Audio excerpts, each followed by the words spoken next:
E a principal regra do BCE é manter a inflação controlada, não é estimular as economias europeias.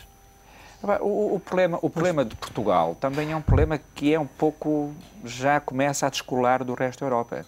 As estimativas para este ano, apenas 2 países do espaço europeu, do espaço euro, não vão ter crescimento, que é Portugal e a Grécia. O resto já vai crescer. E o crescimento médio é 1,6. Portanto, nós já estamos a ficar para trás. É que o problema já não é dos outros, também da crise. Por isso mesmo a questão dos juros apanha-nos sobre um duplo efeito. Apanha-nos a Portugal, mas o resto do mundo está a andar para a frente. Portanto, o ponto de partida... Mas, Rui, se me permite, com o mal dos outros podemos nós bem. Não, mas é... Ou, neste caso, com o bem dos outros. Rui, o problema em Portugal é um problema muito complicado e é um problema já social, já nem só económico, é um problema social. Portanto... E, de facto, está-se a brincar com assuntos sérios, não é? E este assunto é um assunto que vem a subir, tal e qual também aumentou hoje o combustível, as commodities alimentares continuam a aumentar, por isso é que a inflação, é que o problema todo é que nós estamos num problema de estagflação, que é complicado, que é a inflação a subir e o crescimento, temos uma depressão a contrair. Mas eu devo dizer uma coisa, é uma adulteração daquilo que deveria ser o papel do Banco Central, ou até do próprio Fundo Monetário Internacional, erigir em grande preocupação cimeira a inflação, controle da inflação. Porque, mesmo quando foi criado o Fundo Monetário Internacional, a ideia era promover realmente o equilíbrio, de facto, mas também o pleno emprego. Aliás, enfim, um dos pais, num certo sentido, realmente do próprio Fundo Monetário Internacional foi para o John Maynard Keynes, que foi o primeiro convidado da primeira Assembleia Geral do Fundo Monetário Internacional e que, com certeza, hoje em dia, realmente ficaria muito surpreendido por ouvir certas teses, realmente, a alguns dos técnicos do Fundo Monetário Internacional. Nomeadamente sendo atribuídas esse é ao um dos próprio. problemas da construção da Europa, que não ficou completa, não é? Pois é, exatamente. Tem essa falha. Pensavas que agora pudesse avançar, mas infelizmente não avançou tanto. Ela está a avançar. Aqui devia ter avançado mais. José Poças Esteves, relativamente a esta questão dos juros, parece-lhe preocupante para países como Portugal estarem com a economia em queda, com custos mais elevados? Eu acho que sim, porque há aqui dois efeitos acumulados.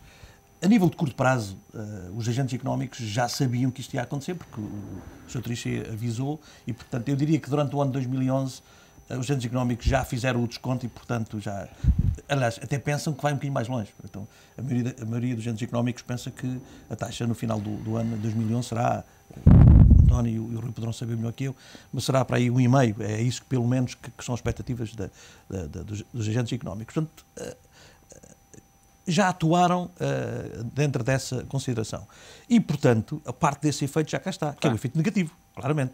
Mas o problema principal, o problema do aumento da taxa de juros é importante, sobretudo se acrescentarmos um outro fenómeno que está realmente a acontecer, que é o aumento dos spreads. Mas se acrescentarmos a isso um outro aspecto, que é a vontade que os bancos começarão indiscutivelmente a ter a partir de certa altura de reduzir mesmo o crédito a conceder ao setor privado e, designadamente, começar a ponderar a hipótese de sair de certos setores, não é? Não renovando certas linhas de crédito. Então, isso é que poderá ser bastante mais traumático. Esse é que é o problema. Há cada vez menos dinheiro para um preço cada vez mais elevado. Era o ponto que eu ia tocar. O ponto mais importante não é... Claro, houve duas notícias esta semana, que a pior não é essa. Essa é uma das notícias. Mas a taxa de juros tem duas componentes. Tem uma componente que é o indexante de base, e essa subiu claramente e vai ter efeito nas famílias, como o Rui Moreira de Carvalho referiu, vai ter efeito no financiamento dos bancos e, portanto, os bancos que já estão com outros problemas vai ainda agravar mais a dificuldade de financiamento à economia, porque os bancos ainda vão ficar mais apertados.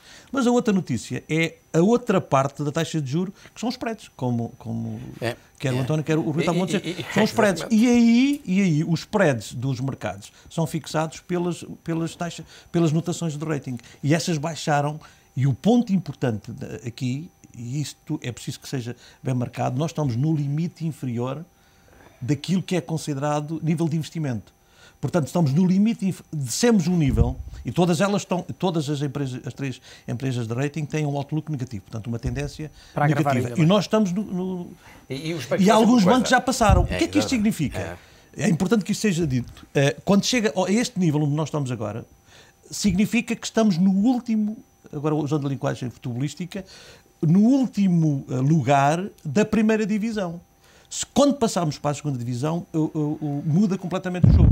Por exemplo, há investidores, os institucionais já não compram dívida com 3 vezes, só compram dívida acima de 3 vezes. Houve um pequeno pormenor. Na sua metáfora, os grandes patrocinadores já não podem apoiar a equipa. Já não apoiam a equipa. Aliás, há um pormenor, não sei, pode ter passado despercebido a muita gente, não me passou despercebido a mim. Quando perguntaram à Presidente Dilma se comprava dívida portuguesa, ela ficou ali, sim, tudo bem, mas nós só compramos 3A, AAA. Nós só compramos 3A. Obviamente o Brasil não vai comprar dívida portuguesa se provavelmente vai comprar, mas não vai comprar através de veículos que vai arranjar para comprar. Porque há outra forma de veículos próprios para comprar. Mas isso significa o quê? Que há muitos institucionais que, pelos próprios estatutos, estão proibidos de comprar abaixo das 3 vezes. Portanto, nós estamos no limite de mudar de divisão. Isto é muito perigoso, porque a partir dali passamos para a divisão dos especulativos, e aí as taxas de juros, então, são muito mais complicadas. Isto é que, na minha opinião, pode ter provocado, definitivamente, que Portugal já não tem hipótese sem recorrer ao resgate pelo Fundo Europeu. Foi isto que provocou a mudança. A banca tem um tropismo grande para esticar, digamos, o elástico antes da inadimplência, quer dizer, antes realmente da default. Quer dizer, o que é que quer dizer?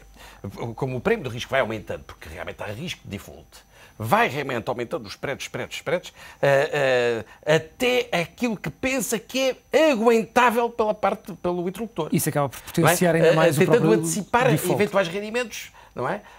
À situação de futuro default, não é? Ora bem, e isso às vezes, esse exagero da atuação pode acelerar o default em vez de evitar o default. Não sei se me estou a fazer compreender. Porque a ideia de, como o risco é mais elevado, deixa cá realmente aumentar, de facto, a prémio de risco e aumentar realmente o spread, e assim sempre vou recebendo o dinheiro, e este ano ainda recebo o dinheiro, e não sei o quê. O risco de para o ano já não receber vai aumentando. Não sei se... cada vez piora a situação. Piora a situação. Há pouco foram feitas 2 declarações que também pediu o vosso comentário. Silva Lopes, conhecido economista, diz que o que mais me preocupa é a insistência de que não vamos precisar de ajuda, e também Miguel Cadilho dizia que as más condições financeiras já se sobrepõem às políticas sociais. Rui Moreira de Carvalho, são 2 declarações que por estes dias lançam alguma preocupação. Nós já falámos muito destas questões, mas começa de facto a sentir o português comum essa sensação de que as coisas estão muito complicadas, que vão perder ainda mais apoios sociais e que Portugal tem mesmo que pedir ajuda. Não é apoios sociais, é dinheiro para pagar os seus compromissos. Já aqui foi referido... Não, aqui quando falava destas questões, falo de questões, o Miguel Cadilho falava, por exemplo, de questões como o subsídio de desemprego... Claro, é isso, pagar os seus compromissos. Se ele não recebe subsídios, ou não recebe o ordenado tão pouco, é que está em causa o ordenado e não está em causa no curto mês. Porque um default tem consequências de médio e longo prazo. O último default português, já aqui foi referido, foi 1891. Portugal há mais de 100 anos que não tinha um problema desses, porque o FMI não é default, o FMI é pedir emprestado. E estamos a causar na sociedade um problema psicológico. As pessoas estão assustadas. O que é o FMI? E perguntam, será que ficamos com a nossa poupança, perdemos a poupança? Será que os bancos vão à falência?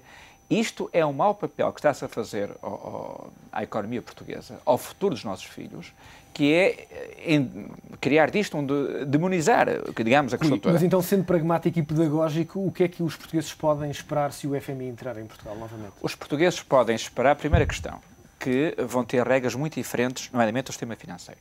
O que é que isso quer dizer? É que vão ficar com balizas. Só vão poder emprestar determinados montantes que são pré-negociados. Digamos que há um acordo pré-nupcial. Há feito o casamento e ele compromete-se a emprestar o dinheiro por um intervalo de tempo.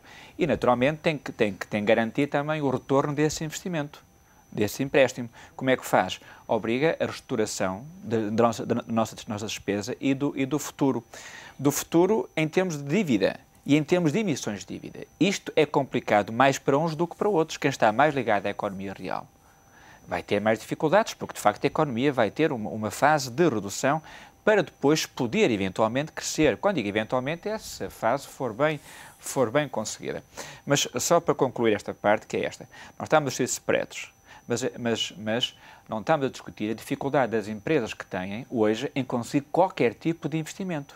E o que está a fazer é que o Estado está-se a apropriar de uma forma, digamos, mais ágil, da poupança portuguesa, porque está a ir ao mercado e, naturalmente, o Estado tem mais facilidade de ter um financiamento que tem qualquer empresa. Isso seca o mercado. Seca o mercado, tirando 4 ou 5 empresas fortes que há em Portugal, que é uma PT, que é uma EDP, que é uma Simpor, enfim, que tem ratings melhor do que a República Portuguesa.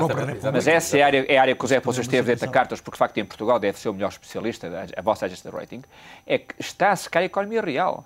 E a economia real é as empresas, essas é que vão levar à dificuldade da própria economia de produzir emprego e produzir crescimento económico.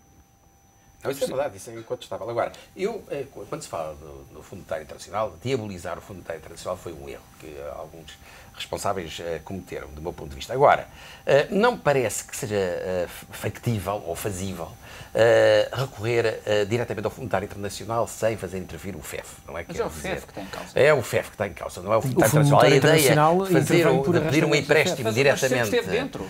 Exatamente. A ideia de pedir diretamente ao Fundo Monetário Internacional um apoio não. Mas não é no caso limite.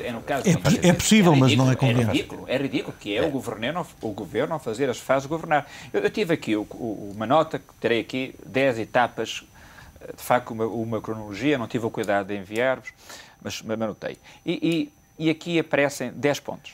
O primeiro ponto foi, em meados de 2007, começa a crise subprime nos Estados Unidos. E entre 2007 e 2008 abre a falência do Lehman Brothers, que era o quarto maior banco de investimento dos Estados Unidos. Nesse intervalo de tempo, produziu-se a massa monetária em 1/3 no mundo. Ou seja, 1/3 da chamada massa monetária, que era dinheiro que existia, desapareceu. Em fevereiro de 2009, é anunciado em Portugal o fim da crise e baixa o IVA em 1% e anuncia uma política de aumento das obras públicas. Ou seja, mais uma vez, política dita keynesiana. No final de 2009, aumentou 3% dos gastos públicos e cerca de 25% de abonos sociais, em 2009. Ou seja, já 2 anos depois de saber que havia problemas. A partir daí, começa todo um jogo de cão e gato entre o rating e digamos, e Portugal, o nosso Estado. E, paulatinamente, começam a avisar, a tal notação que o professor há bocado referiu, António Rebelo de Sousa. Em 21 de 1 de 2009, a Standard & Poor's baixa o rating de longo prazo de AA- para A+. E a partir em 16 de 9, começam a baixar paulatina, começam a baixar, em maio, ao encontro... Mas sempre a explicar porque é que baixavam. Mas avisando, ou seja, começa a 21 de 1 de 2009. Depois, a 25 de março, as 3 baixam no mesmo dia. A Fitch, a Moody's e a Standard & Poor's. Em maio, há um encontro de Sócrates com o líder da oposição, que era o Pedro Passos Coelho. Ou seja, o assunto estabiliza. A 26 de 11, em 9 de junho, é apresentado o PEC 2, no montante de 3.600 milhões. A 26 de 11, é apresentado o PEC 3, dentro do Orçamento de Estado, onde dava um total de 5 mil. E, basicamente, chegamos à conclusão que os políticos não perceberam aquilo que as agências de rating estavam a dizer. Digamos, eu não gosto de chamar os políticos porque no fundo... Os decisores perceberam o que estava a fazer. No caso, os decisores são políticos. Correto, Rui, mas eu acho que é pô-los numa coisa à parte, porque, em bom rigor, e eu se não estou na política... É uma questão de semântica. A questão é esta, fomos avisados e sabíamos o que estava a acontecer. O último passo que foi dado foi 17 e 18 o Eurostat, reúne em Portugal com o INE, e diz que ia alterar as regras. Ou seja, todos os dados que nós íamos enviando para a comunicação eram diferentes do anterior. Ou seja, mais uma vez, temos uma boa política de marketing, e tivemos eficiente eventualmente, agora de comunicação foi um desastre. Porque perdemos a credibilidade. Eu acho que aquela análise que o Roberto Carvalho fez é mesmo professor. Eu acho que está uma excelente análise e estão ali as causas, portanto estamos a falar desde 2007, não é? 2007. Em 2007 já havia todos os sintomas de que o que está a acontecer podia perfeitamente acontecer. Os alertas foram todos feitos. Aliás, a Standard & Poor's baixa a 21 de 1 de 2009. É isso, a Standard & Poor's baixa o rating a 21 de 1 de 2009. São essas causas que vamos analisar depois de um brevíssimo intervalo. Nós já voltamos para o debate. Depois de um breve intervalo, regressamos então para percebermos não só todas estas questões do rating, mas como conseguir um Estado menor, mas melhor. Até já.